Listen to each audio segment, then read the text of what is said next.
Alors, ça fait 3 ans qu'on travaille sur le projet. Au départ, avant d'avoir ce lieu, on a fait des coworking sauvages pendant 2 ans. Donc, c'était un concept où on faisait des sessions de travail dans des lieux un peu atypiques, plus ou moins atypiques, sur le territoire de Lamballe-Terre-et-Mer. Mais en fait, le coworking, c'est un prétexte. L'intérêt et la plus-value du coworking, c'est de rencontrer d'autres personnes, de monter des projets ensemble, de se questionner sur notre pratique. Un espace de coworking, ouais, c'est un écosystème entrepreneurial, c'est un peu comme dans la nature. Voilà, il y a plein d'entités qui gravitent autour du lieu. On est des indépendants, donc on est bien chacun différent. Mais il peut y avoir des interactions. On en parle souvent avec Christelle qui vient là bosser tous les jours, qui est dessinatrice 3D.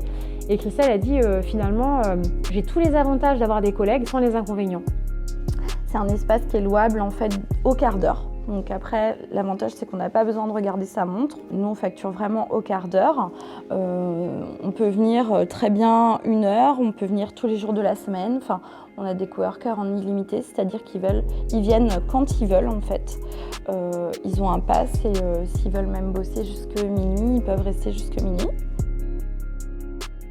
L'espace aussi se divise en 2 salles de réunion. Une salle de 53 mètres carrés, une salle de 43 mètres carrés pour des groupes plus ou moins grands, avec possibilité éventuellement aussi d'avoir une restauration sur le temps du midi. Et on a également 2 bureaux fermés. Alors soit c'est pris par des personnes qui ont une visioconférence ou des coups de fil à passer tout au long de la journée. Je trouve que l'enjeu pour nous aujourd'hui avec l'écosystème, c'est que ce soit un lieu qui accueille tout le monde dans sa différence, quoi. Économie sociale et solidaire, économie classique, petite entreprise indépendante, gros chef d'entreprise de 200 salariés. Pour moi, je trouve que la richesse, c'est le fait que les gens se mélangent. Le lien avec l'économie sociale et solidaire est forcément arrivé tout de suite. Et on s'est dit, il n'y a pas le choix en fait, il faut vraiment qu'on se fasse accompagner par le TAC 22 parce que c'est un accompagnement au lancement, à la propulsion de l'entreprise et c'est aussi un accompagnement orienté économie sociale et solidaire. Le croisement de tout ça faisait que le TAC c'était vraiment une évidence, quoi.